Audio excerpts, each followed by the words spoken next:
सुद्धा मर्यादा सांभाळायची होती. ते मर्यादा पुरुषोत्तम होते. भगवंत हळूहळू लहानाची मोठी झाली आणि त्या अयोध्येच्या अंगणामध्ये खेळत असताना, अयोध्या कशाला म्हणतात? जिथं युद्ध नाही त्याचं नाव अयोध्या.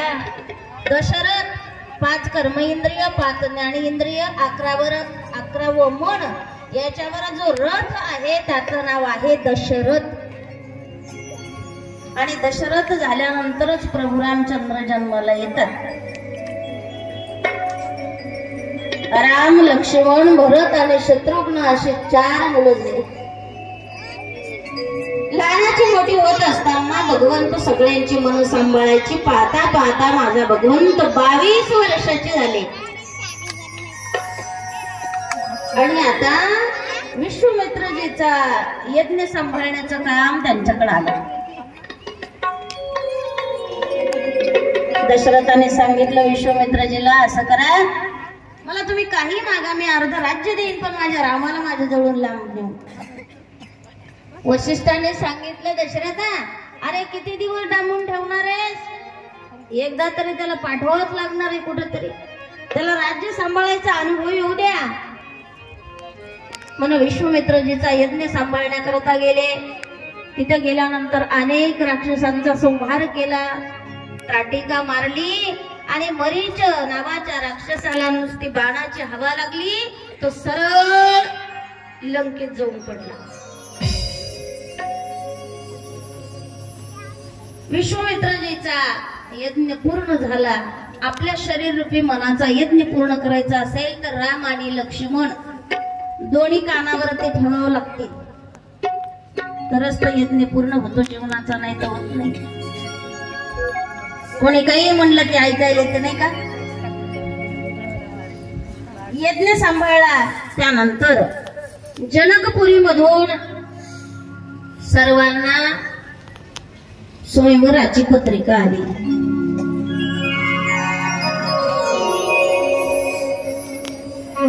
सर्व राजे आले.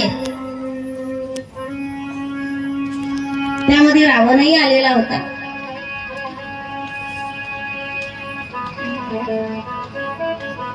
त्यामध्ये रावण सुद्धा आलेले होते. आणि सगळ्या राजांनी सीतेच्या स्वयंवरात गर्दी केली. सीतेच्या स्वयंवराचा पण असा होता की लहानपणी सीता ज्याला खेळत होती तेच बाण धनुष्य जो कोणी उचलून त्याला बाण लावेल त्याला सीता अर्पण करायची. सगळ्यात समोर सरसावला कोण? रावण. रावण सगळ्यात समोर गेला आणि रावणाने काय केलं? अहंकारानं त्या शिवधनुष्याची स्तुती न करता त्याला वाटलं धनुष्य, आव मी कैलास पर्वत हलवलाय, धनुष्य 33 कोटी देव बंदिस्त आहेत, या धनुष्याला काय घेऊन बसलो? धनुष्य तर मीच घेणार आणि सीतेला सुद्धा घेऊन जाणार. अहंकारानं तो समोर गेला. आता मात्र सीतेची मनाची धडकन वाढायला लागली. विचार करते, जर या दुष्टाला जर हा धनुष्य उचलला तर माझं काही खरं नाही. म्हणून महादेवाला आराधना केली, हे देवा जेणेकरून या दुष्टाला हे बाण उचलू नये, हे धनुष्य उचलू नये, की मला पाणीग्रहण याच्याशी कधीच करायचं नाही. आदिमाया शक्तीची प्रार्थना केली आणि प्रार्थना करत असताना आश्चर्य असं घडलं महाराज की तो धनुष्य रावणाने जसा उचलला तसा धाड दिशी खाली कोसळला आणि अहंकार सुद्धा दूर झाला. त्या दुष्ट बलाढ्य रावणाला खाली कोसळलेलं पाहिलं. सगळ्या राजांना आश्चर्य वाटलं की आज रावणासारखा एवढा बलशाली जर धनुष्य घेऊन पडतोय, आपलं काय विश्वास तिथं जायचं. सगळे राजे घाबरायला लागले. त्या धनुष्याजवळ कोणी जात नव्हतं. सुनैना आणि जनक राजाला चिंता वाटत होती की माझ्या मुलीचं पाणीग्रहण आज होतंय की नाही, कोण असा बलशाली आहे की नाही की माझ्या मुलीचं पाणीग्रहण करावं.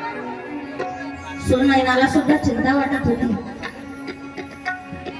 जनकाला सुद्धा चिंता वाटत होती, माझ्या मुलीचं काय होणार आहे. लक्ष्मणाला राग आला. लक्ष्मण उठायच्या तयारीत. तेवढ्यात रामाने संकेत केला, थांब, गुरुची आज्ञा आल्याशिवाय कोणतेही काम करायचं नसते.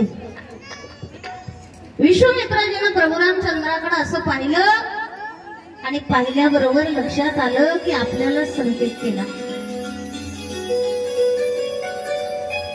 वल्कले धारण केलेली होती, शरीर तर कुश दिसत होत, ब्रह्मतेज मात्र चेहऱ्यावरती झळकत होत. आजान भाऊ त्या प्रभू रामचंद्राच्या पाहिल्या आणि सीतेला आनंद वाटला, सुनयनालाही आनंद वाटला, जनक राजाला आनंद वाटला. पण असं झालं की रावणासारखा जर कोसळलाय खाली, हा 26 वर्षाचा तरुण काय उचलणार याला. तिथे गेल्याबरोबर प्रभू रामचंद्राने स्तुती केली, कैलासनाथाची आणि जगदंबेची स्तुती केली. आणि स्तुती केल्यानंतर ते धनुष्य भगवंताने अगदी हलकं करून ठेवलं. सीतेने सुद्धा पार्वतीची